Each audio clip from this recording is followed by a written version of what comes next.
Hey everyone, I'm here with a new deck tech today. Also, we're going to go over some replays. So the basic premise behind this deck is that not a lot of people are running Path to Exile at the moment, so you can play really large threats that can dodge both Skyclave and Fatal Push, and usually have your big green threat stick. So given that's the case, we also are running Old Growth Troll. So this works really well with a Nykthos Devotion package, and it sets up your curve nicely where you can turn 2 Troll into turn 3 Vivian Reed. And so Troll can also bring himself back to the battlefield, or he can just continue ramping you when he dies. He does a lot of great things. But the great thing is he can chump block for multiple turns, and while he's an enchantment attached to your land, he's still providing devotion to Nykthos. So you get 3 devotion, and then when he dies, you get a ramp, and then you can also sack him to create another 4/4. Seems pretty good for keeping around a 5-mana planeswalker, having the ability to chump something twice until you get to like your bigger threats. It seems pretty good. And given that people aren't playing Path to Exiles, I'm running 2 Inscriptions of Abundance. Thanks to our Devotion package, you can go turn 2 Troll and to turn 3 Inscription with the kicker, and you will have a 6/6 that also gains you 6 life and it kills a creature. The other great thing about Inscription is you target a player to gain life. So against a Death Shadow player, it just wipes the board of their Death Shadows on the spot, which seems really good. We're also running 2 Dismembers. It's really good removal. Unfortunately, due to the life cost, I don't think you can really run more than 2. We are running some great top end like Kogla, Hornet Queen, Walking Ballista, Elder Gargaroth, and of course the Primal Command package with Primal Command Eternal Witness. So there's a lot of cool things you can do with this deck. So I didn't want to run for Nykthos. I felt like that was perhaps a little bit overkill. I just don't want to sacrifice my own lands. Castle Garenbrig does a good enough job because it gets us that 1 extra mana we need, so we can play Kogla a turn earlier, Hornet Queen a turn earlier. You can make Ballista a 3/3, and you can also, remember, it also is activated abilities, so you can add a counter to Ballista for 1 less mana thanks to Castle Garenbrig. And then if you have a castle plus a Nykthos out, it really puts in a lot of work. So going on to the sideboard, we have other big threats like Carnage Tyrant, another Elder Gargaroth. We are also running a land destruction package, which is Beast Withins plus an Acid Moss plus a Dampening Sphere. Because we have so many big threats, we can run Beast Within as land destruction. It's not a problem at all. And then we're running 1 Lignify as an additional removal piece. This may become an Inscription. I'm not sure. Inscription's been working really well. We also have a Pithing Needle for Heliod decks. There's a chance that they might side out their Skyclave Spirits, and when they do that, Pithing Needle comes back live. So we're kind of playing around what they're going to sideboard. Hopefully, they're probably going to take out Skyclaves and put in Paths, and when they do that, then we get them with the Pithing Needle. So let's go into some matches and see how this deck does. Okay, let's go over the first gameplay. We got a great opening hand here. This is going to probably go pretty well. We'll see. I name black. That's probably a mistake in case I top deck a troll.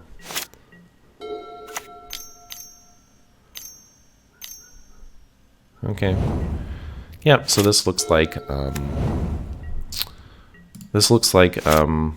Breach or Jiki. Yeah, and we just run into infinite remands. So I'm sure you've all had games like that where they just seem to have it all the time. Okay, there's a troll. So let's see what I jam. Yeah, I try to play another one. Yeah, he just has all the answers this game.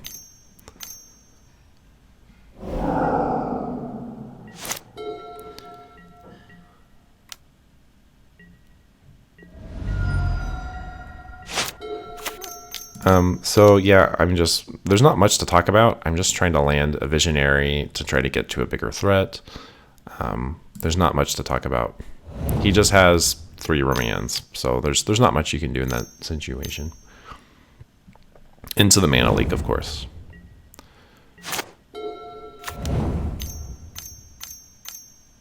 And then, yep, we get breached, and that's GG. Okay, let's talk about what I did sideboard. So I brought in, I brought in oozes. I brought in Veils. I brought in the land destruction package, so 2 Beast Withins and an Acid Moss. And I took out Gargaroths. I took out Hornet Queen. I took out Kogla, and I took out the Inscriptions.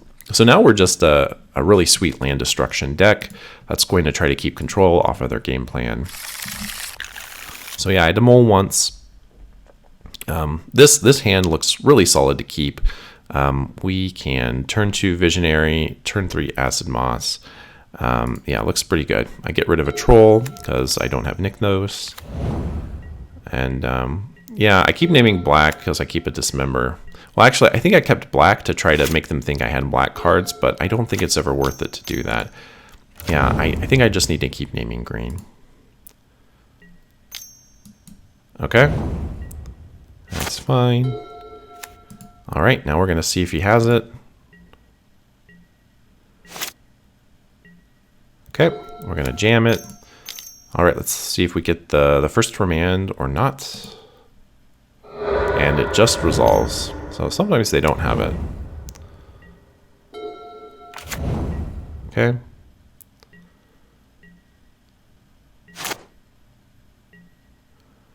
Okay, so we're just going to go for it.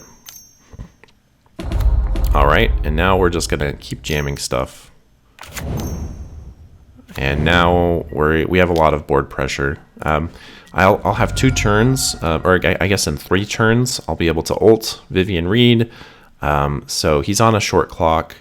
He needs to like basically draw into 3 lands and then breach me. So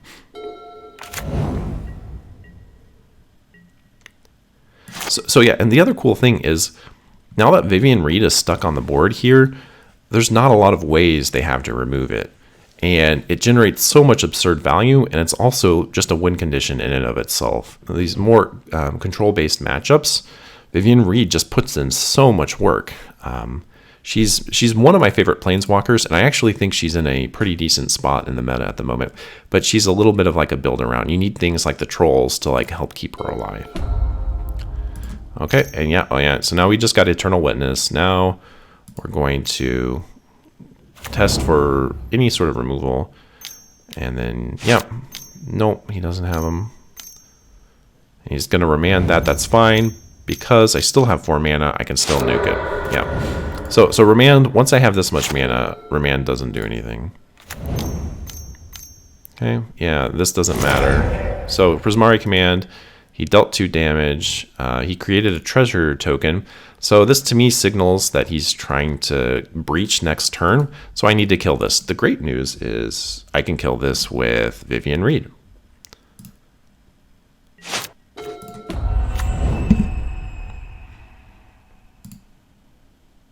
And also check out what Nykthos is doing here, right?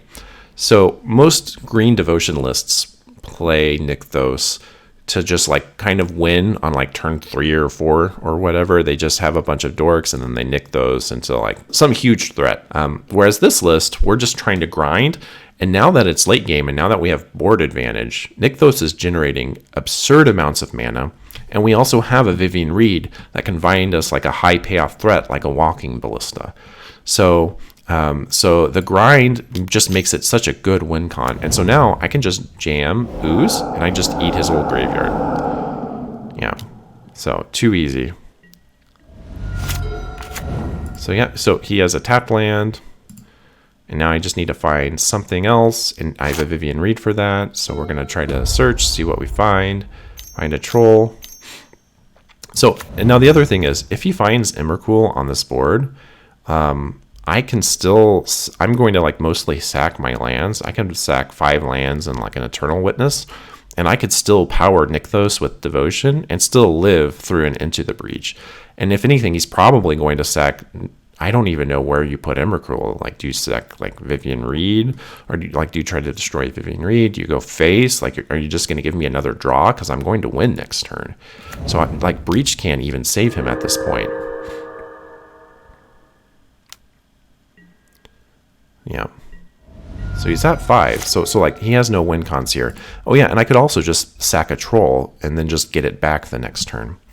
So yeah. So this deck can when it goes off, it can really go off. And Vivian Reed makes up for a lot of the investment in ramp. You just get it back in terms of card advantage. So I love this card.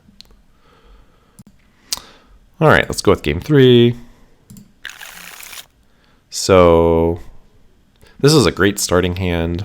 I can just jam Acid Moss right away, and I have a Nykthos. We're pretty golden. Yeah, okay, and look at this, right? So we're playing Beast Withins, and now I have a guaranteed turn 2 land destruction into turn 3 land destruction. I can do this on their upkeep, which means if they remand, it forces them to tap out, and then my next Acid Moss will get in, and then my next Acid Moss has a good chance of getting in. So, oh look, yep, see?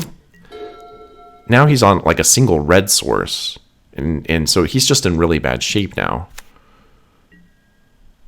And see, look, okay, wait for upkeep. We'll nuke that. And yep, sure, he can remove it, that's fine.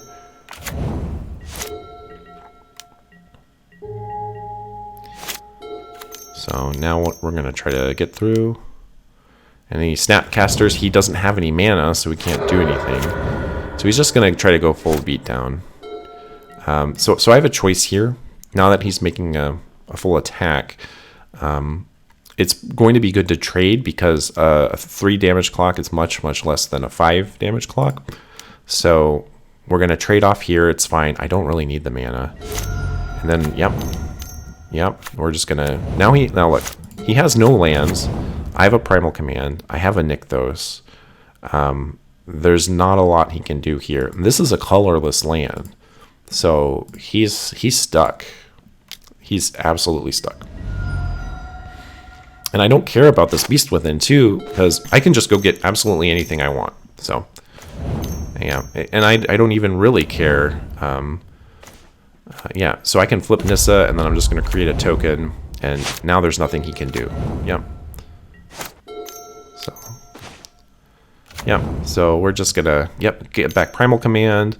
It doesn't, now that I have Acidic Slime too, I don't think what I get really matters.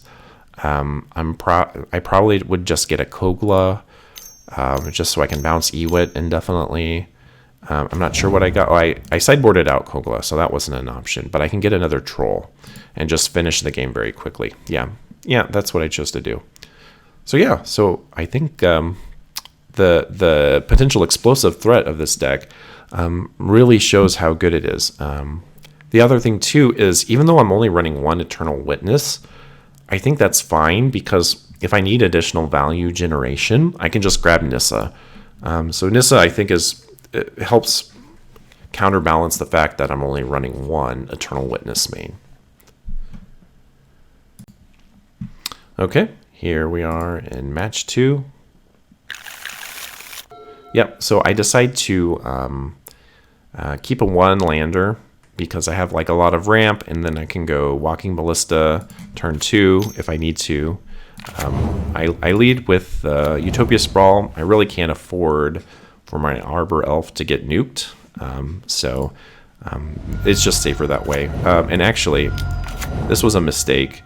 I wanted the mana up for the Dismember to like save on life, but I also have a Troll in my hand. So this is one of those instances where I think it's a little bit debatable on whether you want Sprawl on black or green. Green is probably better, because if I top deck a land, I think against a Soulscar Mage, I almost always want a Troll. So we'll see. I think I do actually end up top decking a land and getting punished for it. Yeah, so see. So, and I just decided to go for it now. I don't want him to get enough Prowess triggers. So yeah. So yeah, see now he's able to thought seize the troll. So if I'd put this on green, he couldn't have thought seized that. So it's a little bit of a misplay on my part. So yep, we're gonna draw. Now we have inscription. Now I just need to wait for him to tap off of black, and then I can play it. And now we just have primal command. So yeah, now we can just go for this. And he's just, I guess, going to float mana, and we're going to get a Gargaroth. So in a matchup like this, red-black Prowess, I don't think he has a way to deal with Gargaroth. So he needs to kill like both of my mana dorks, which is, I guess, another consideration. So if he can kill this second dork, then he's going to take me off mana, but he hasn't been able to so far, so this is completely fine. So yeah, he gets a bobble. That's a little bit annoying that he gets a free draw, but it is what it is.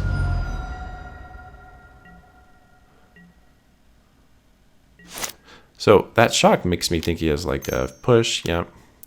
And so here's what I do. See, here. So I am actually able to use this as removal. It's not really a blowout, but I'm able to gain a little bit of life. And so, and also remove his Prowess guy. So now I just need to get to 5 mana. And that's a good, once again, I am punished for not setting this on green. Pretty big punish.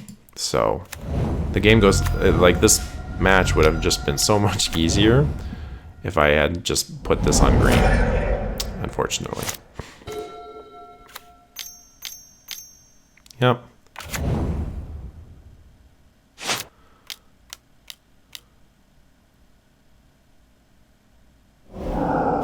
Okay. So Croc says not that big of a deal. We've been gaining life. He has no attacks. We have Nykthos Shrine. And just have to wait.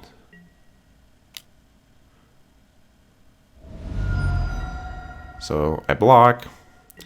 So I get punished here. He has a Cling to Dust. I think blocking there has to be right. I can't play around Cling to Dust. Although maybe I can, with how he's holding up his mana. There's a chance I should have played around Cling to Dust. Yeah, and so, yep. So I'm just dead here. Okay, so for game 2, let's see what I did sideboarding wise. So I took out 1 Vivian, I took out 1 Elvish Mystic, and I took out my Acid Moss, and in came Oozes and also the Veils of Summer. So yeah, that's our game plan. I also took out the Dismembers, and I put in Gargaroth.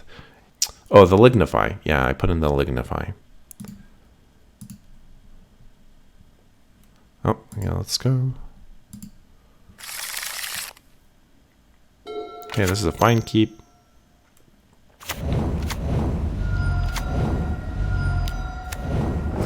So he's going to seal it, that's fine. So the other great thing about playing Ooze is it gives you a turn 2 after your dork gets bolted. That's actually one of the main reasons Ooze is in the deck, is to have a turn 2 play.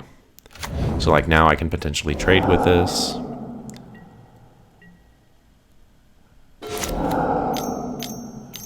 Yep, so now I can just draw.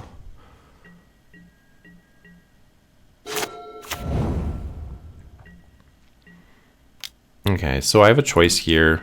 Yeah, I think I just take it. I think I want to eat and ramp, so I'm fine with that.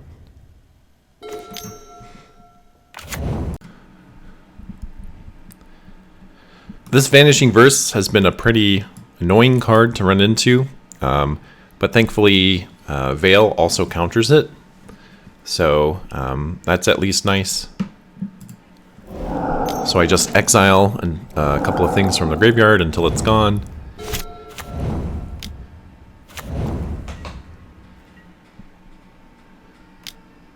Yep. So I can take 4 damage here just fine.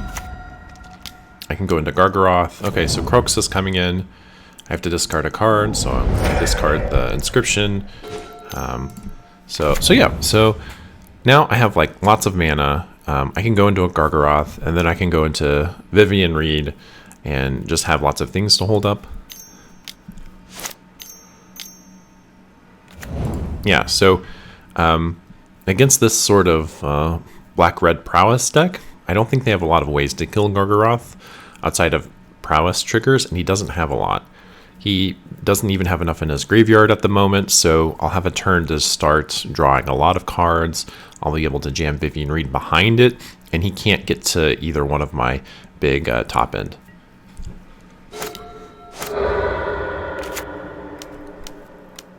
Yep, so he's putting Lurrus into hand.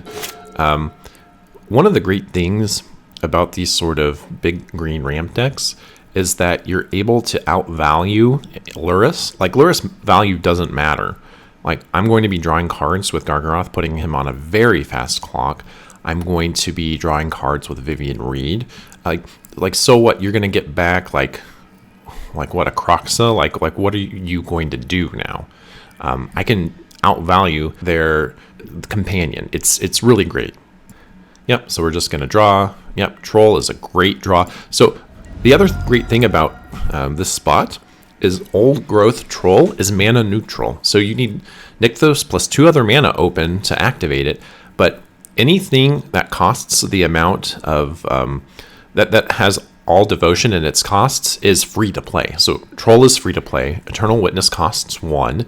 Vivian Reed costs 3. But you have to have 3 open mana to do it. So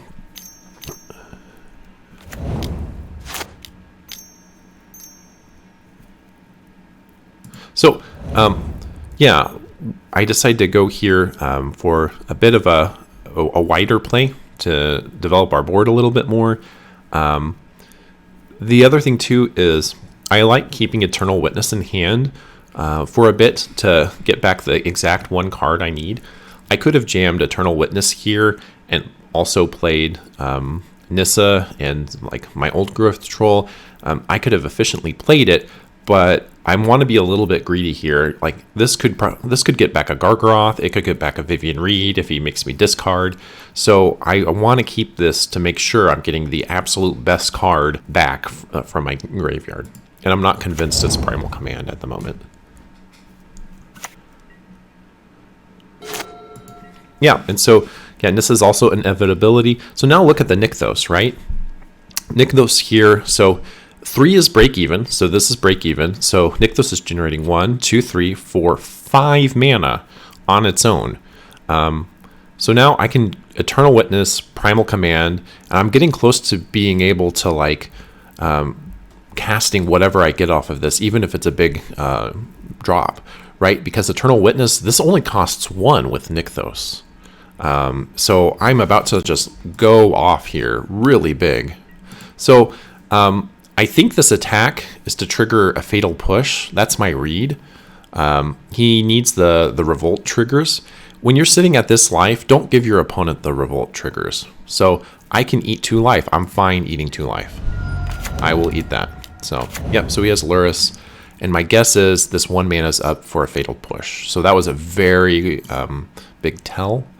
So yeah, because if he wanted to just like play something off of Lurrus, he would have attacked with like a Swift Spear, and then just gotten it back. So I think he just wants to push something. Okay, yeah. So now I just get to go off, right? So I'm going to have so much devotion here. It's not even funny. Yep. So yeah, I ended up just going for the Inscription of Abundance.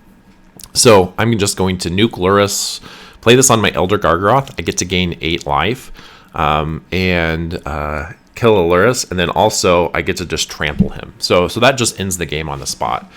I don't care if he has a push in hand because it can't do anything to my big in-game threats. So I didn't even need Vivian Reed here. And the final count for Nykthos this game was it would generate an additional 2, 3, 4, 5, 6, 7 mana in game. So if I needed to like go grab a monster, I could have just like primal commanded and just gotten something else. I have so much mana available, and then probably just played the thing that I got. So okay, so yeah, let's see how much mana I actually have available here. So okay, I have 1, 2, 3, 4, 5. The additional from Nykthos is 6, 7, 8, 9, 10, 11, 12. I have 12 mana open. So I can afford to primal command and also get a 6-drop or even get a Hornet Queen and play the Hornet Queen. And then Nykthos just generates that much more mana. So the in-game ramp that you get is just completely ridiculous in this deck. Okay, so here we are in game 3. This is a pretty great hand. So one of the things I will do here, people are going to call this greedy, is if I have Veil in my opener, I will almost always make sure it's live. So I will always hold 1 mana open. I can jam a Mystic here, and then it could get pushed and I don't have Veil to back it up. Or I could get Thought Seized and then I don't have Veil to back it up. So I'm always going to keep Veil up if I have the opportunity to do so.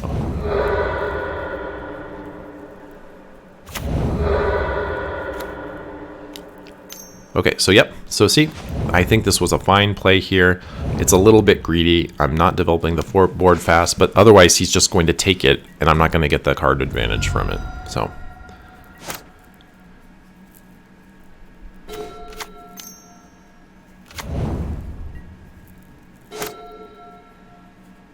yeah, he's getting a lot of Prowess triggers, which are pretty annoying. Yeah, he can clear the board.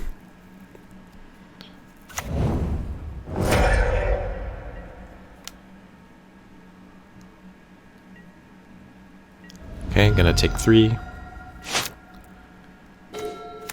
Yep, just jam Visionary, try to get to 5 as soon as possible. So, just to pause it right here, because I have Castle in hand, I can actually even play Kogla next turn if I draw him, and then I'm 1 turn away from Hornet Queen after that. So Castle is actually pretty important to making sure your lands arrive on time. So I can Primal Command next turn, and then the turn after that, I can, yeah, okay, so he takes me off a card, which is unfortunate, and I think in this spot, I think I just discard a Primal Command because I have so much like gas and ramp. Like, I think I want all of these cards, and I think 2 Primal Commands is like a bit excessive. So actually, I got rid of the Turn Timber. I'm not sure if that's right. I think Turn Timber is probably actually pretty good. It's hard to say. I think it's pretty close between Primal Command and Turn Timber, what I choose to chuck. So yeah, so I'm getting a little low on life. I need to stabilize here super quick. I'm flooding out a little bit. It would have been nice to have drawn a Mana Dork, but it's okay. Kogla is still a live draw here. So the other thing too is I try to hide Nykthos in my hand as much as possible. I don't know what decks are running these days. Cleansing Wildfire does make an appearance from time to time, and I would much rather that get nuked. So I try to hide Nykthos until it's actually usable, or I need the mana to fill out my curve.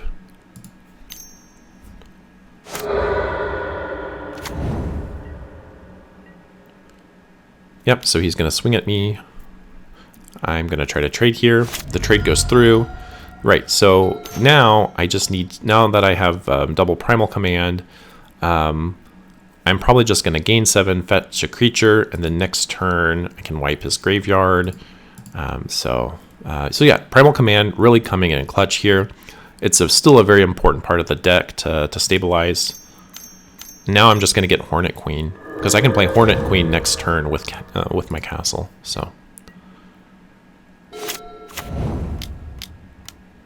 So he puts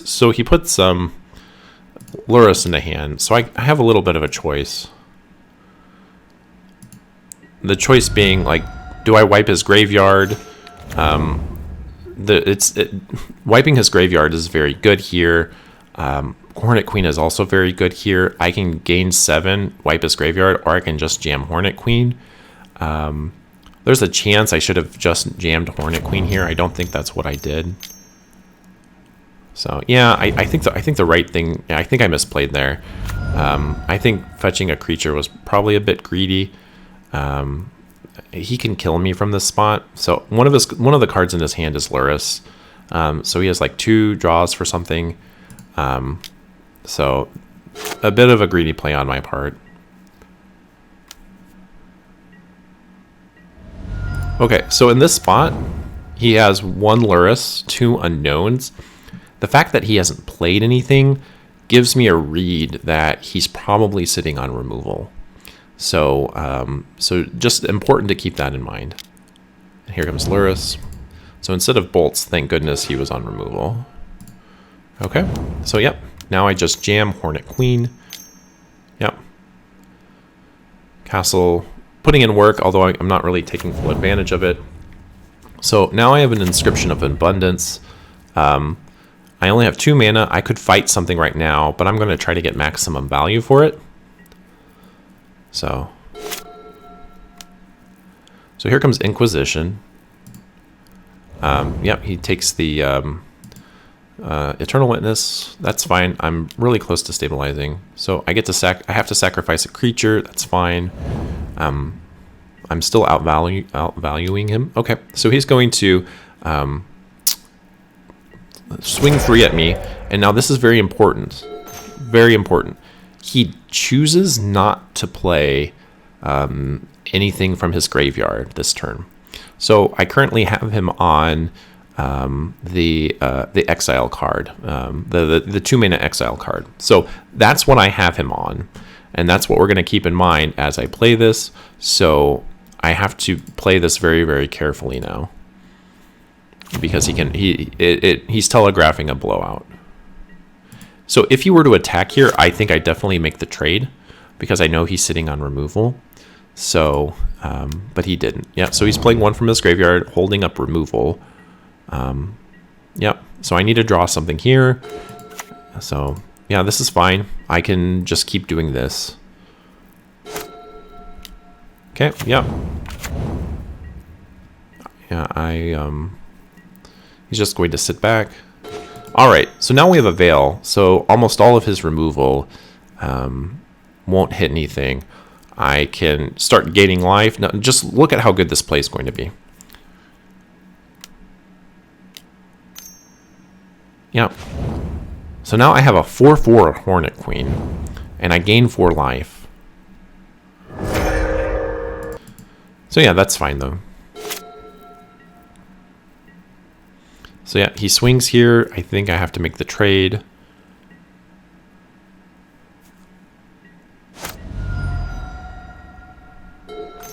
Yep, got Ooze here. This is a great find. I can start eating up all his graveyard. Get out of bolt range. Yep, this is great. So he's going to push it. I'll just eat the rest of his graveyard. Yep.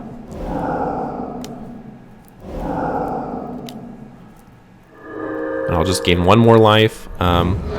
It's possible I should have probably...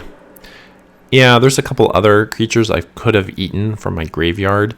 I think it was safe to eat an Eternal Witness, probably a Nissa and a Visionary.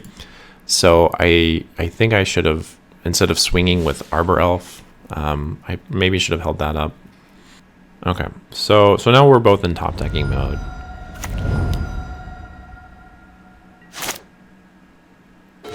Yep, and so Ballista's just the game here. It's a perfect mana sink for Nykthos, and it's very good here. So now I need to dodge a Fatal Push.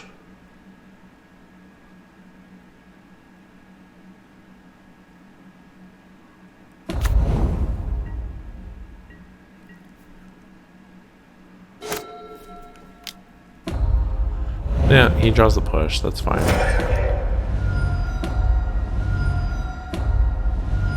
I just nuke his face, so we're both in top decking mode again. He's found a whole bunch of graveyard fodder now.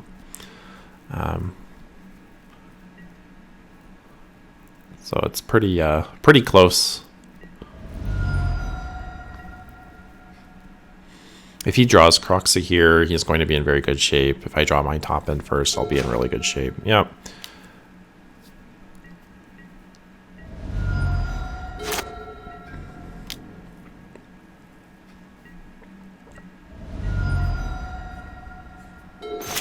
Okay, this is a great start.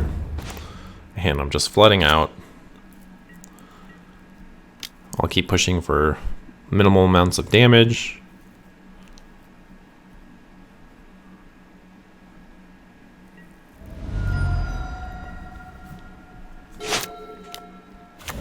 He has a Soul Scar Mage, so finding my Primal Command, third Primal Command I found in top half. So yeah, now it's mostly just one.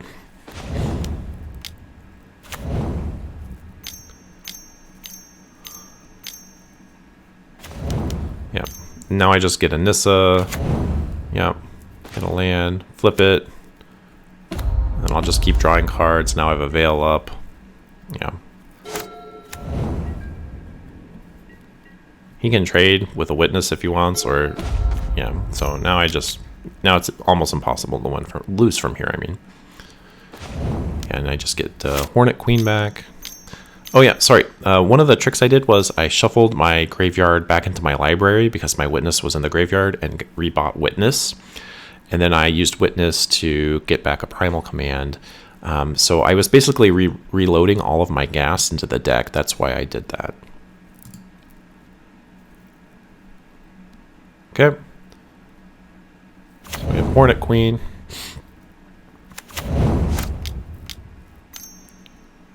And now I'm just generating absurd amounts of mana.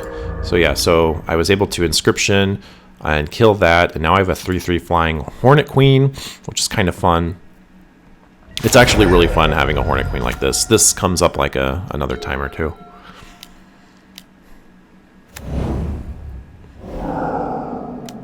He has a Bolt, but because I used Inscription and Primal Command have gained me absurd amounts of life. I want to say at least 12 life, I think. Okay, yep, and I think he's just dead on the crackback.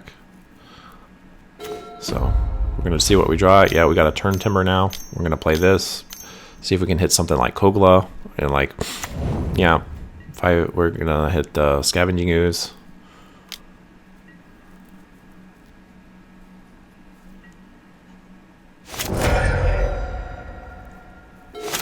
Yep, and the game is over. So yeah, match went pretty well. And yeah, so looking at the end game here, Nykthos is adding 1, 2. Sorry, so the first 3 don't count. So this is break even, 1, 2. So 2 mana. It's not the greatest, but it was a pretty close game. But yeah, I was able to beat a black-red Prowess deck without having like a main deck life gain creature. So I don't need life gain creatures because I have Abundance plus Primal Command. It solves most of my life gain issues. This is my third match against Nikachu. He is a Murloc streamer guy. So because this is Murlocs, I think I am going to set this on black. Oh, except I can't. Yep, he passed it. That's fine. So yeah, so Unsettled Mariner, these once they start jamming multiples of these, it's very dangerous. So you have to remove those quick.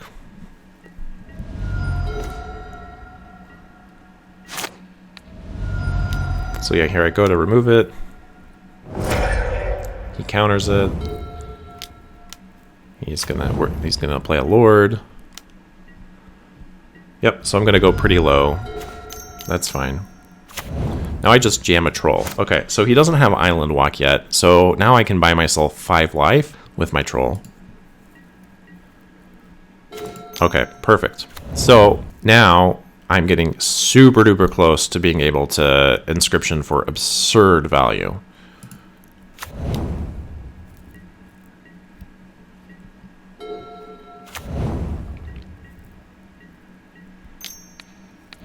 Yep, so I guess I wait until his instep.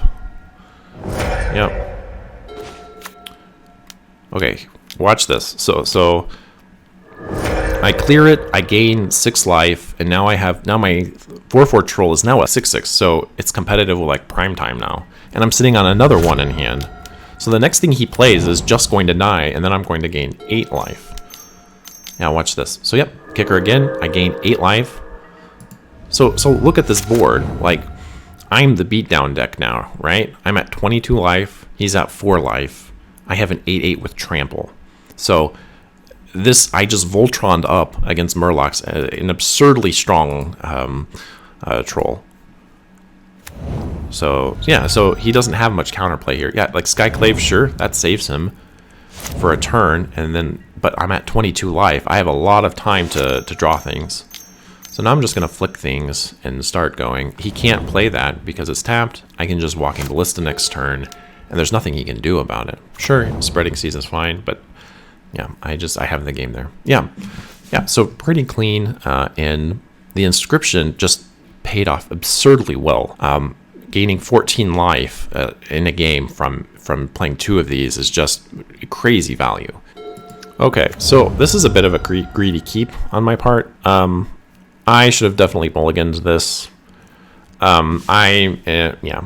This was way too greedy of a keep. There's no place where this is right to keep this. I mean, I top deck into an answer, but it just is not right. Okay, so he has a Lord in hand.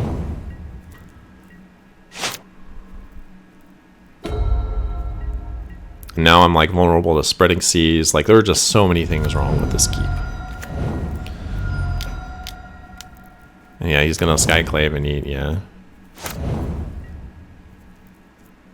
So I mean, I draw out of it, but it's still not like how it's supposed to go.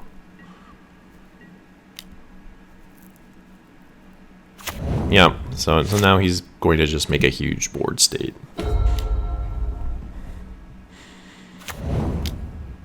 Yeah, this is pretty hard to deal with.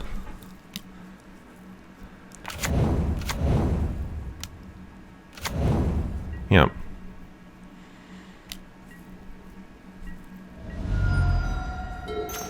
Yep, so I get punished here by Turn Timber. If I can't take the 3 here, really. And in fact, I think I'm just dead here. And now I'm just super dead, so yeah. Okay, so last game of the match. So I've mulliganed down to here. This isn't really, well. So here's my mulligan to 6, and I guess it's fine. Like, I open a Dismember.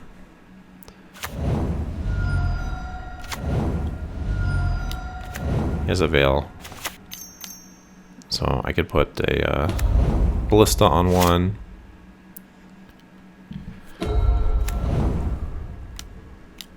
Okay, so I ignored my own advice here. I need to kill this as soon as possible on, typically on his upkeep. And I didn't do that. I just ramped. When I should have just killed this thing when I had the chance. So we're going to see a pretty impressive punish here. I should have traded here too. And now look. He has 3 of these things now, so I can never pay the tax, is essentially how this game goes. And then I have to keep, I've paid 6 life from my Turn Timbers. There's so much about this that I did wrong. So very unhappy with my play here. And now they're going to have Island Walk because he found a Spreading Seas. Yeah, and now my Gargaroth doesn't even do anything. Yeah. And so here I swing to gain life. I could have gained 7, flicked my own land to the top of my library, so the Spreading Seas drops off. So I will go up to 6 life, and then blocking 1, I'll go up to 9 life. And then the other ones, I can block with these other guys. That's what I should have done. I didn't see that line until after the game, but flicking my own land to the top of my library, this is one of those rare instances where I needed to do that. and I could have gained 7 life, yeah, it would have just been so much better. Oh, look, I even had the mana to play this out. So like 1, 2, 3, 4, 5. Yeah, I can flick this to the top, and if I didn't want to draw it, I could fetch a creature. So there's a chance even I wouldn't die. Well, no, I think I had to gain 7 life. I mean, it's close. So without Island Walk, I don't think he can kill me. And I can gain life off of Gargaroth. So I think I could have put this on top and then fetched a creature. Because I don't think he can kill me. I can gain more life. Yeah. So I think I should have just shuffled my own land away. Yeah. And now he has like all the Lord effects. And I should have just, if I had flicked my own land to top, like at this point I had realized what the line was, and I didn't do it, and I was very disappointed in myself. So yeah, that was the third game. I was very unhappy that I did not play this as well as I should have. A couple of big misplays that caused me to lose this. All right, here we go. All right, find keep.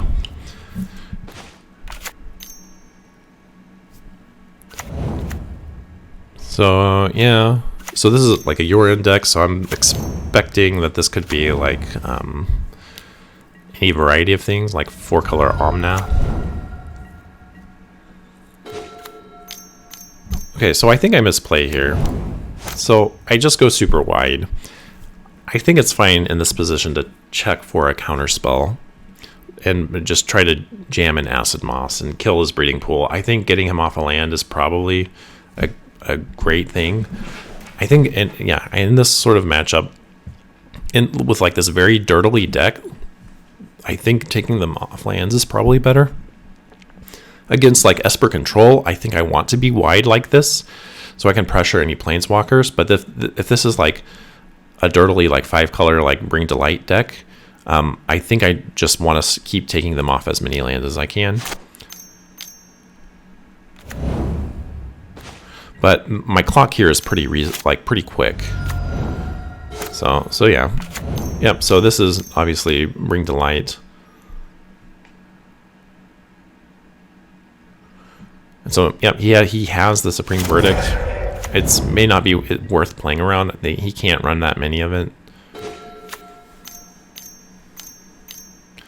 But I'm able to still jam a Vivian Reed, grab a Nissa.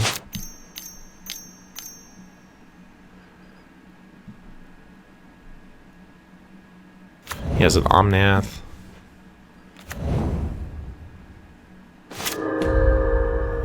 So see, I'm nuking lands way too late here. Yeah, so I played this whole turn wrong. I don't think that was the right choice. Here, let's go back up and look what I got from Nissa.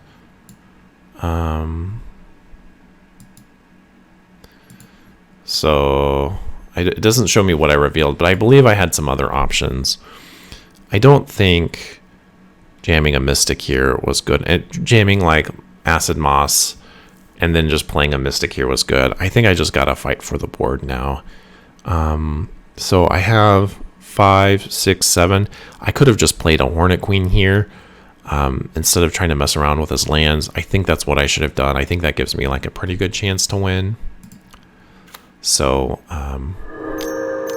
yeah, that was a pretty big misplay. Now he doesn't even feel like he has to nuke it. And so yeah. Yeah, he can guile me and then clear the Vivian. So yeah. So this is a rough spot to be in. Yeah, I played this about as badly as it can be played. Okay, so he's nuking all my little guys. I can just take one here. I don't care about that. So I go for Nissa. We're going to flip Nissa. And then I make another big misplay here. It's just misplay after misplay. I think I have to tick down to try and block the Omnath. I mean, he has a flyer. I can hold one insect back and then like shoot the other one into Renin 6. Or I'm sorry, I just fight right there. Yeah. So if I'd made a 4/4, then I could still potentially keep my Planeswalker around. So he has another Teferi. So now it just dies. I should have been fighting for the board here a little bit better. Yeah, he has Yorion in hand. So we're gonna do that. Gonna kill one of his lands, take him off his white. So I think I also had an opportunity to like play Troll on an earlier turn. I don't think I need to play against another board wipe. Here so this attack makes me think he has like a second Omnath he wants to play. I can take the 4. If he's going to play another Omnath, that's fine. Yeah, Bring Delight. So now the stupid thing about this is he's able to cast like both sides of Valky with this. Or so he can play like Tillbalt. So that's super annoying. So, okay. See, I was able to get a turn Timber onto a Troll, and now I just have a 7/7 beater. So now he can't exile a target. So he gets Assassin's Trophy and a Primal Command, so it's just going to be hard to win from here. I'll take the trade now if he wants to make it. And so now I have another one. So now I have 2 Trolls I can get back. So yeah, we're going to make some Trolls. I'm able to kill that. I'm able to clear the Valky. His hand is just full of gas, though. He has Assassin's Trophy. He has a Primal Command. Like, it's just going to be hard to beat something like this.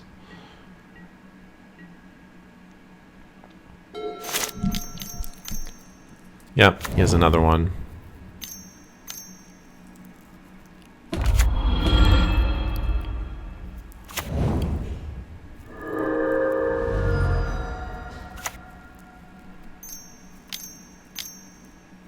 Yeah. He had 3 in hand, that's pretty wild. Yep, so now from here it's like going to be a little bit hard to win from here, but we'll see.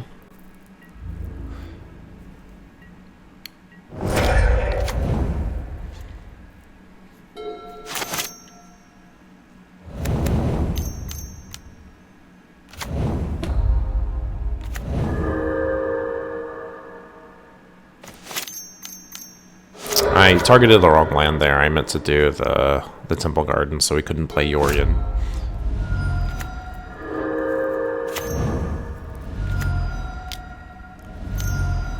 Yeah, and from here, I think I've seen enough. Like, it's going to be hard to win from here.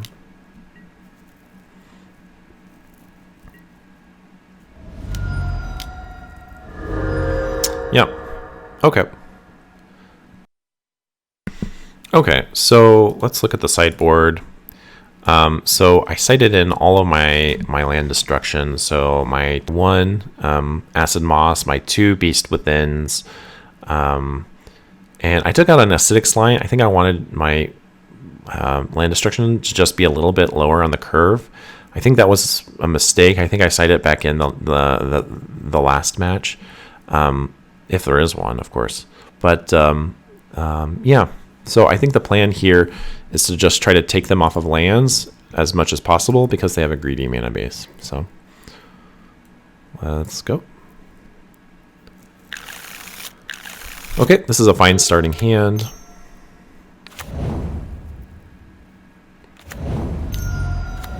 Yeah, so I'm going to have a good hit here. I'm going to play Walking Ballista on 1 just to have something out. Just in case they play like a Teferi. So yeah, this is going to be like really hard for him to beat. So this just ends the game on the spot. So very greedy. I don't think he knew what I was on. But yeah, it just ends the game here. So I think land destruction against this deck is probably the way to go. So I may actually up Beast Within to 1 more.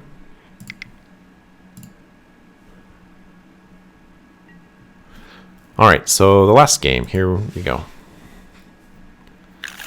Got a mulligan this, got a mulligan. Man, so I'm mulling to 5. This is a rough place to be. I don't think I can go to 4. So yeah. So I desperately need to find some lands here fast. Yeah. Maybe mulling to 4 is correct there.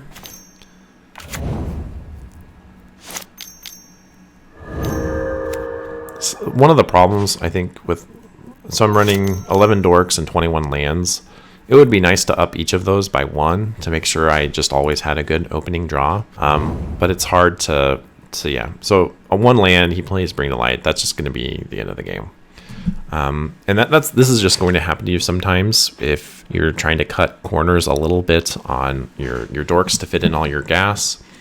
I don't think I want to play 61 cards, although I've considered it. I've considered playing 61 cards because I have a lot of like top end payoffs that I really want to fit in.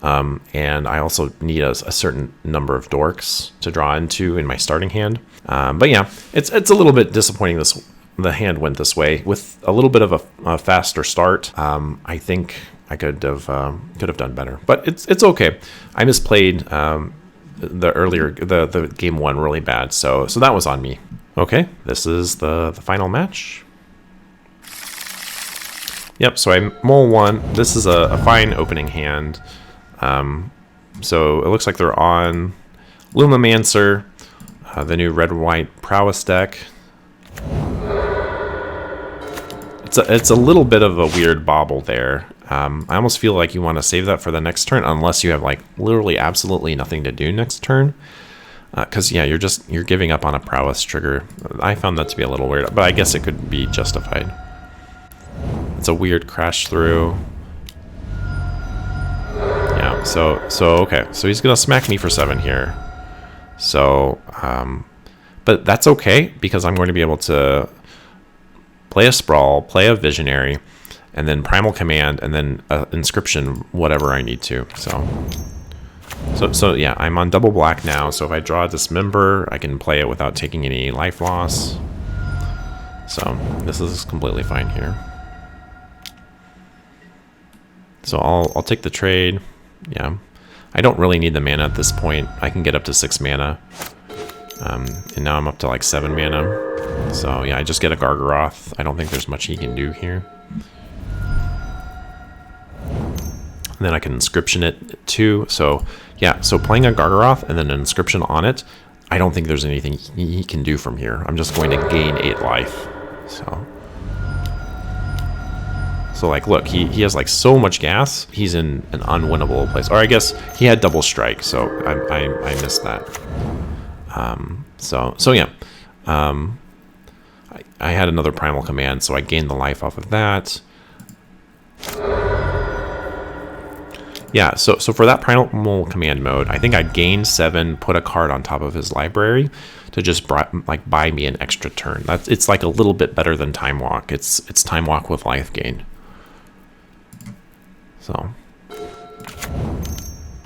So yeah, I think I just go for it here.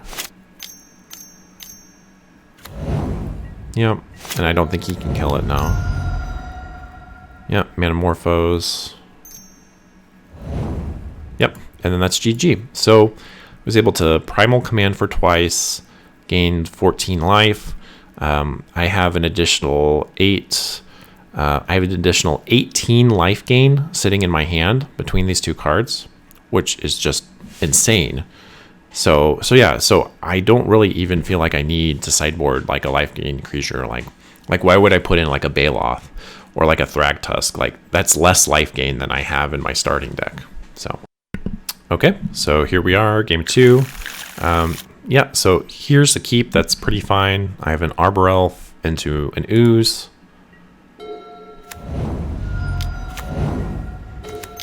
Okay, he's probably going to clear it. So this is very greedy. This is very greedy to jam these and just assume I don't have anything to do for 3 mana. Like it's almost always going to be wrong to do this. I mean, maybe he was just sitting on like a whole bunch of dorks, or maybe he had like a lightning helix, like he didn't want to like waste the damage on, but like just giving me access to 3 mana is just wrong. Like, I mean, sure, you have that. So, okay, so here's what I do. So, I have an abundance in hand. I think the right thing to do is to just kill one of his mages and just get it off the board because it represents so much damage. So I'm just going to use it without kicker. I don't think I can afford to wait next turn. So he's going to path it. That's completely fine.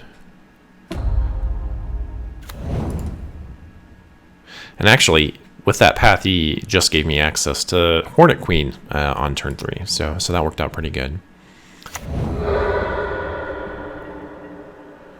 So I'm going to take 6 here.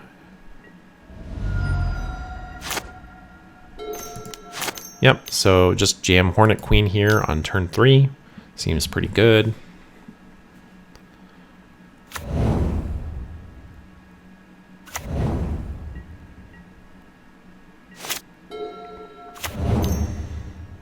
Okay, he's going to dart some guys. That's fine.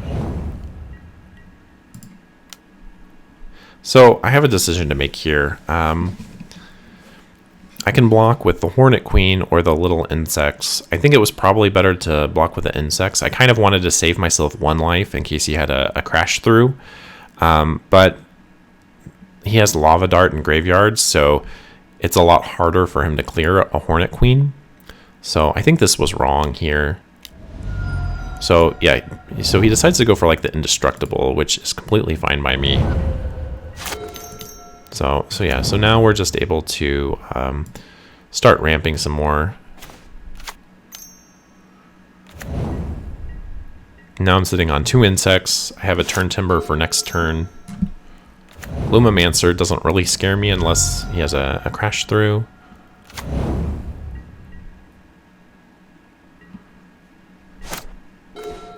Yep, I have a Primal Command. Now I can just flicker things to the top, and then I can just get like an Eternal Witness. Yep, so, yep, and then the game ends there. So, worked out really good. So, this is against like Red-White Lumimancer, right? So, like one of, I guess, the stronger Prowess decks, you just have enough life gain and sustain that you can just, you know, kind of blow them out, and it works great.